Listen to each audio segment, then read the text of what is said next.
आचार्य गुरुवर विद्यासागर मुनि महाराज,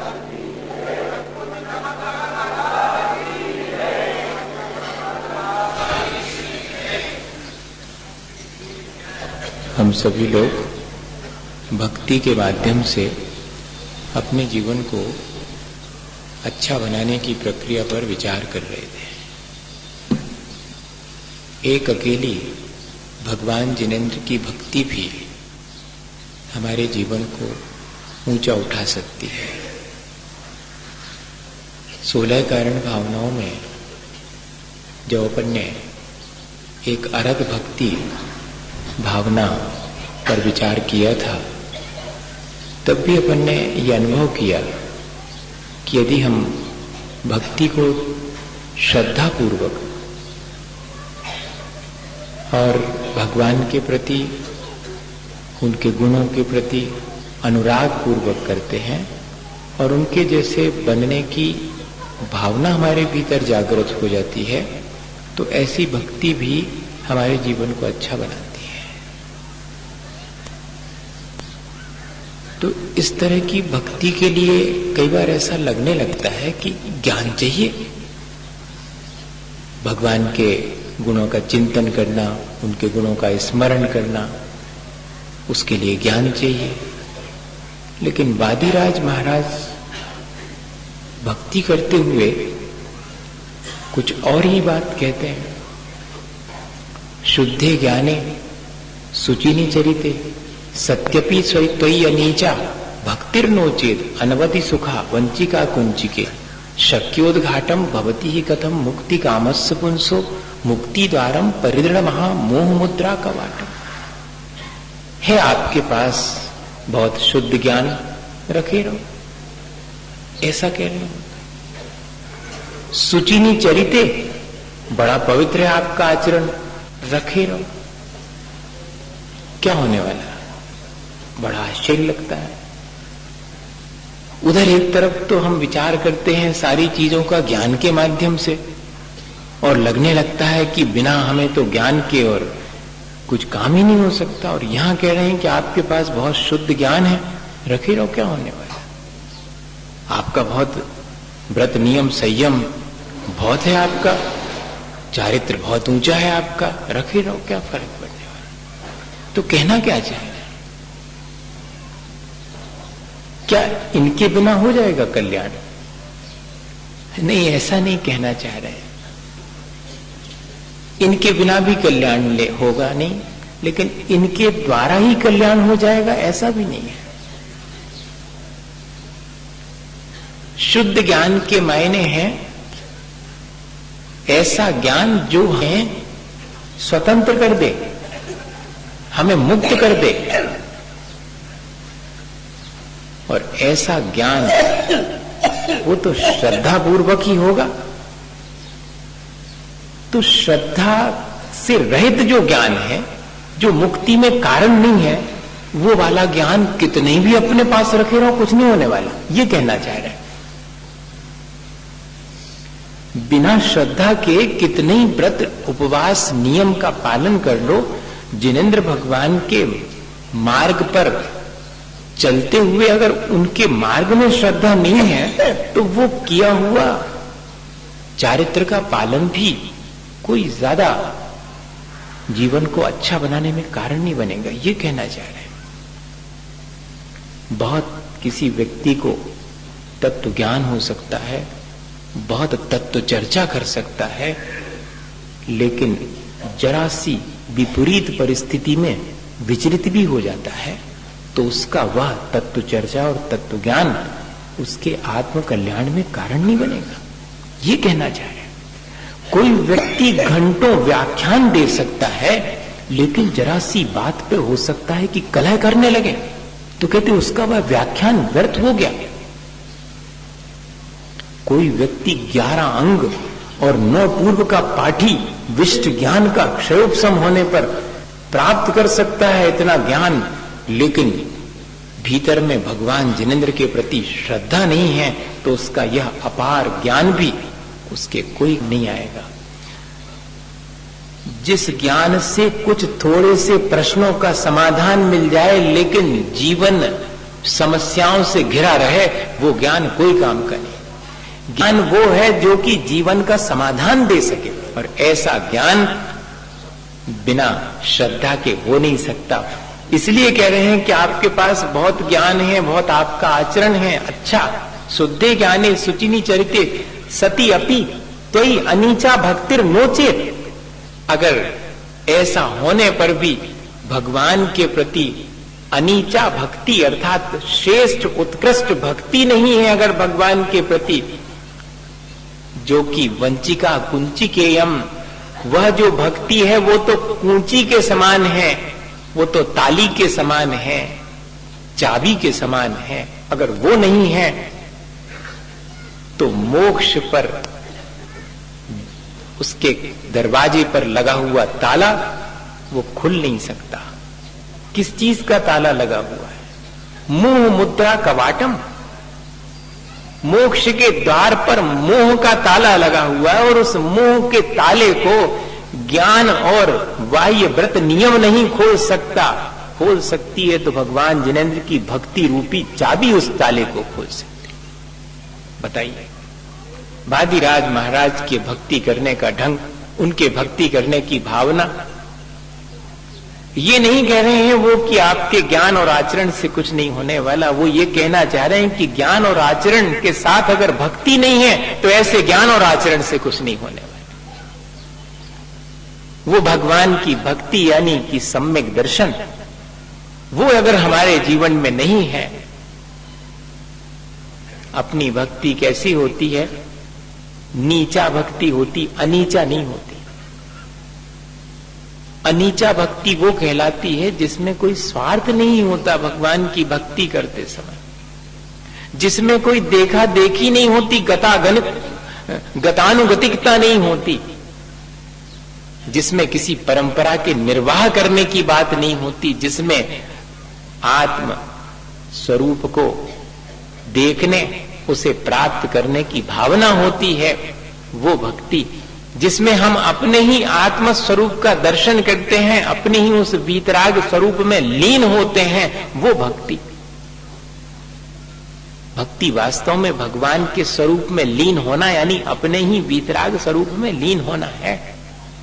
ऐसी अगर किसी के पास भक्ति है तो वो उत्तम भक्ति है। और बाकी जो भक्ति के बाह्य क्रियाएं हैं वो सब उसी में कारणभूत हैं, लेकिन उन्हीं को हम भक्ति न मान लें। वो तो भक्ति के लिए कारणभूत बाह्य क्रियाएं हमने की हैं। भक्ति तो अंतरंग में भावों में होगी। भगवान के गुणों के प्रति जब अनुराग उमड़ेगा, उनके जैसे बनने की भावना उमड़ेगी, तब जाकर के वास्तव में हम अंतरंग में भक्ति कर पाएंगे। देखा देखी भक्ति करने से या स्वार्थ वश भक्ति करने से हमारा वो लाभ नहीं होगा जो लाभ हम चाहते हैं। हानि होगी ऐसा नहीं समझना, सो तो होगा लाभ। भगवान की भक्ति चाहे स्वार्थ से करो और चाहे परंपरा से करो, लाभ ही होगा, हानि कुछ नहीं होने वाली। लेकिन जैसा लाभ हम चाहते हैं भैया वैसा नहीं होगा, घाटे की सौदा हो गई। जितना लाभ मिलना था वो ने मिल करके थोड़ा बहुत मिल जाएगा, थोड़ा अच्छे श्रेष्ठ कर्मों का बंध हो जाएगा, बाकी पापों की निर्जरा तो नहीं होगी। और अगर कर्मों की निर्जरा करने वाली भक्ति करनी है तो वो भक्ति तो निस्वार्थ भाव से भगवान के वीतराग स्वरूप को स्वयं प्राप्त करने के लिए ही की जाएगी। ये कहना चाह रहे। एक धोबी की घटना है कि उसके यहाँ पर एक गधा था। धोबी को तो गधा चाहिए पड़ता अपने कपड़े वगैरह धुल करके ले जाने के लिए, तो उसके यहाँ पला हुआ था गधा। और उसके यहाँ पर क्या हुआ कि एक बिल्ली भी रहने लगी, बिल्ली भी पल गई।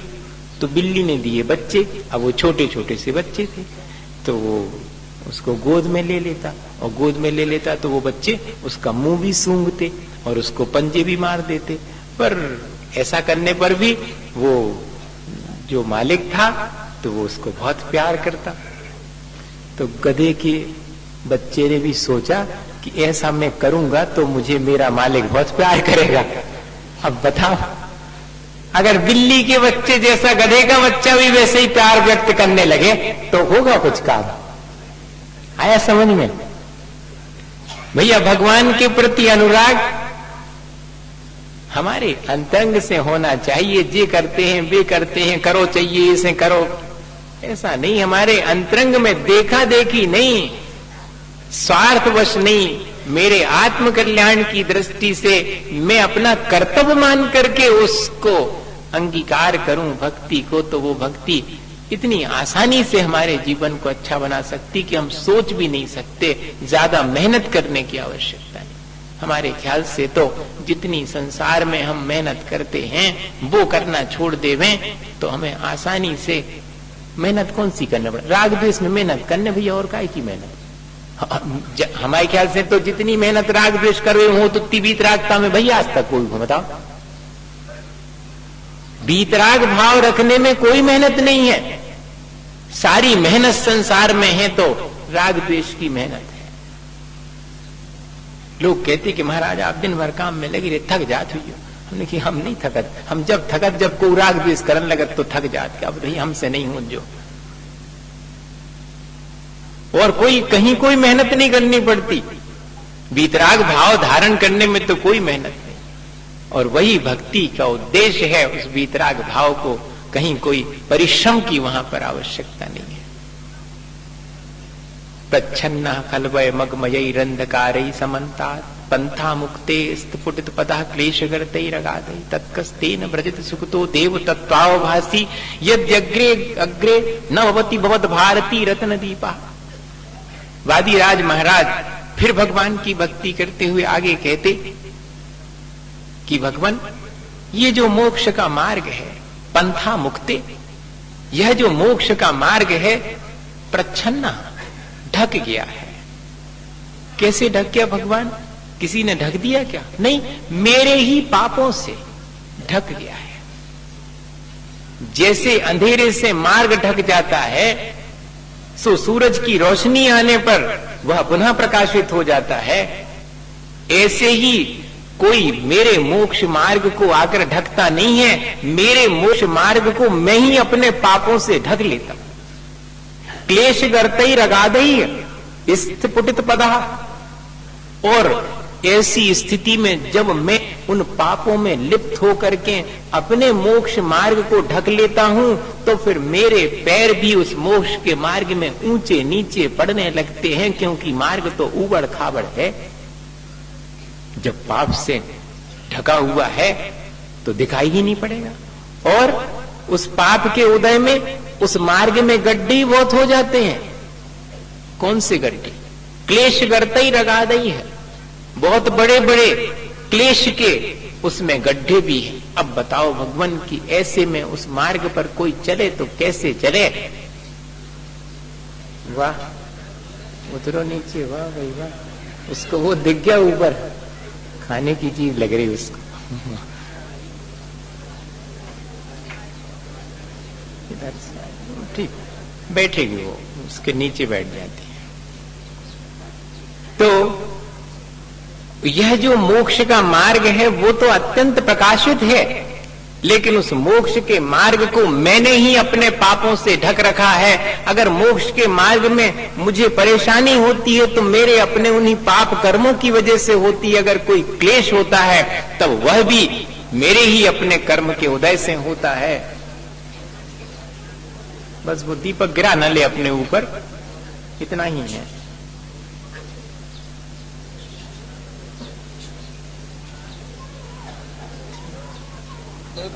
हाँ, वो दीपक का भय है उसको। तब फिर कोई क्या करे भगवान उस मोक्ष के मार्ग पर? कह रहे हैं भगवान की भक्ति करते हुए वादिराज महाराज, स्तपुटित पदः क्लेश गर्तई रगादई तत्कस्तेन व्रजति सुखतो देव तत्त्वावभासी यद्यग्रे न भवति भवत भारती रत्न दीपा। कोई कैसे चल पाएगा भगवान उस मोक्ष के मार्ग पर अगर उस मार्ग को प्रकाशित करने वाली आपके वचन रूपी दीपक, आपके वाणी रूपी दीपक की ज्योति अगर आगे आगे नहीं हो, यद्यग्रे अग्रे, आगे आगे अगर आपकी वाणी, आपके द्वारा कहे गए वचन वो ध्यान में रखता है, तो उसका मार्ग बहुत आसान हो जाता है। वादिराज महाराज अपने जीवन के स्वयं के बारे में कह रहे हैं कि अगर मुझे कोई व्याधि हुई है, अगर मेरे जीवन में मोक्ष मार्ग पर चलते हुए कोई कष्ट आया है, मेरे मोक्ष के मार्ग में मुझे थोड़ी सी मुश्किल आई है, तो उसका कारण और कुछ नहीं है, मेरे अपने पूर्व संचित पाप कर्म ही हैं। लेकिन उसके बावजूद भी मेरे मोक्ष के मार्ग पर मैं आसानी से चल सकता हूं। कैसे? वो हम सब के लिए कह रहे हैं, क्योंकि हम सब संसार में कोई कमती दुखी है, कोई ज्यादा दुखी है, पर यहाँ सब दुखी हैं, सब विपत्ति से घिरे हुए हैं, सब संकट से ग्रसित हैं। सबसे बड़ा संकट तो अपने भीतर ही लाए फिर रहे सब जने, मोह का संकट, मिथ्यात्व का संकट तो भीतर ही अपने लिए फिरते हैं, और दूसरे संकट की क्या बात करें। कहते सब उस संकट से, विपत्ति से घिरे हुए हैं, और मोक्ष के मार्ग पर चलना कैसे आसान होगा अगर आपके वाणी रूपी दीपक आगे आगे ना हो। अर्थात मोक्ष के मार्ग पर चलना आसान हो सकता है सारी विपत्तियों के बावजूद भी इस भक्ति के माध्यम से, क्योंकि भक्ति जो है वो मोक्ष मार्ग पर चलने वाले के लिए प्रकाश के दीपक के सन प्रकाश देने वाली है। क्योंकि भक्ति करने वाला क्या स्थापित कर लेता? भगवान से संबंध स्थापित कर लेता है। जैसे जिससे हमारा अनुराग होवे वही से बातचीत हो पाती, बताओ? नहीं हो। 1000 आदमी मिलत हुई रास्ता में, सबसे करत जय जिनेन्द्र, नहीं जो उनसे थोड़ी चिनार हो उसे करत, उसने 4 बातें और ज्यादा पूछ लेते कि क्या भैया कैसे हो हैं। अब भगवान से अगर हमारी पहचान हो जावे भक्ति के माध्यम से, उनके प्रति हमारा अनुराग हो जावे, तो फिर हम उनकी बात समझने लगते हैं, फिर पूछने लगते हैं अपने कल्याण के लिए। वही तो वो जो कल्याण के लिए भगवान निरंतर हमारे कह रहे हैं, उनकी वाणी वो फिर हमारे लिए दीपक का काम करती है और आसानी हो जाती। वादिराज महाराज भी यही कह रहे हैं कि मैं ये नहीं कह रहा हूं भगवान कि मेरे इस व्याधि आप दूर कर दो, मैं आपकी भक्ति से अपनी व्याधि दूर करवाने के लिए नहीं आया हूं। मैं तो आपको सिर्फ ये बताने आया हूं कि इस तमाम व्याधि के बावजूद भी मेरे मोक्ष के मार्ग में मुझे जरा भी मुश्किल नहीं है। क्यों नहीं है मुश्किल? क्योंकि आपकी वाणी का चिंतन करता रहता हूं, सो ये सारे दुख भी होते हुए दुख मुझे दुखी नहीं कर पाते। दुख हो सकता है लेकिन वो मुझे दुखी करे ऐसा नहीं। परेशानियां हो सकती लेकिन मैं परेशान हूं ये अनिवार्य नहीं है, वो मेरे ऊपर निर्भर है कि सारी परेशानियों के बावजूद भी मुझे परेशान होना कि नहीं होना, मुझे तत्व चिंतन करना है या कि उन परेशानियों का चिंतन करना है, ये मेरे ऊपर निर्भर करता है।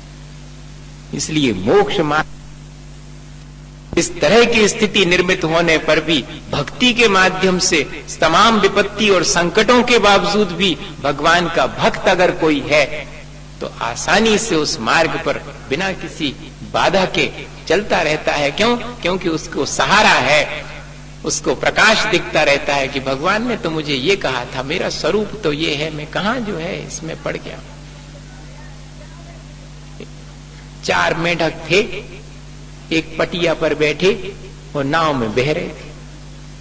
अब कहानी है भाई, देखो, नहीं तो आप कहो कि जी ऐसे कहां से ले आए आप मेढक और वो पटिया पे बैठे और जा रहे। अब आदमी की कहें तो बुराई लग जाए, इसे मेढक की अच्छी तो वो चारों मेढक चले जा रहे उस पटिया पर बैठे, तो एक के मन में आया तो वो कहता है कि देखो तो जी पटिया सजीव है, बह रहा है, पटिया चल रहा है।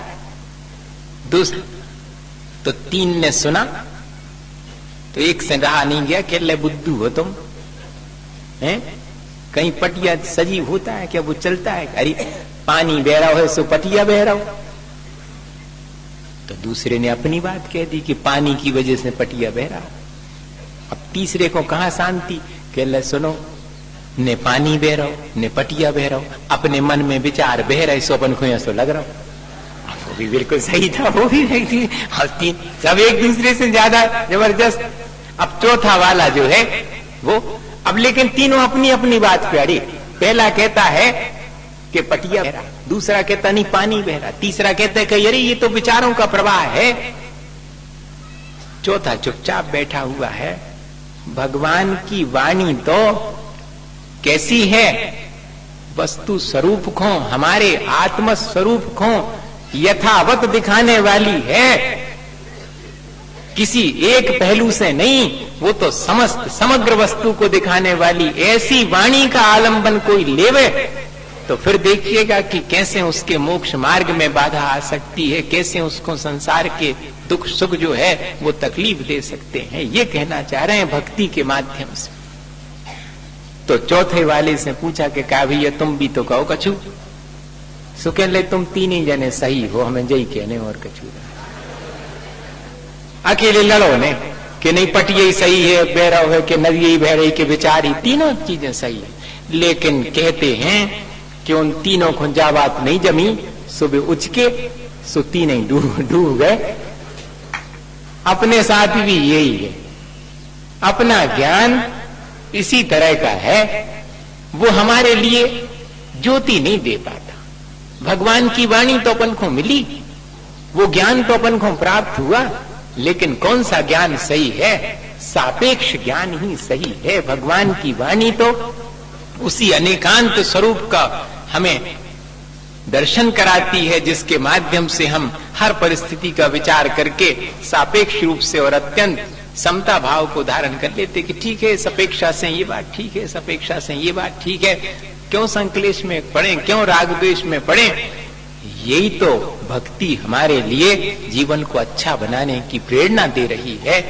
इस तरह यदि हम भक्ति के स्वरूप को ठीक ठीक समझकर और भक्ति करें निस्वार्थ भाव से उस वीतराग स्वरूप को पाने के लिए, और निरंतर उस भक्ति के माध्यम से, और भगवान ने क्या संदेश दिया है, क्या उपदेश दिया है, अपने स्वरूप को जानने का उपदेश दिया है, उसको अगर ध्यान में स्मरण में रखें तो इस संसार के राग द्वेष से, संकट से आसानी से बच सकते हैं। इसी भावना के साथ बोले आचार्य गुरुवर विद्यासागर।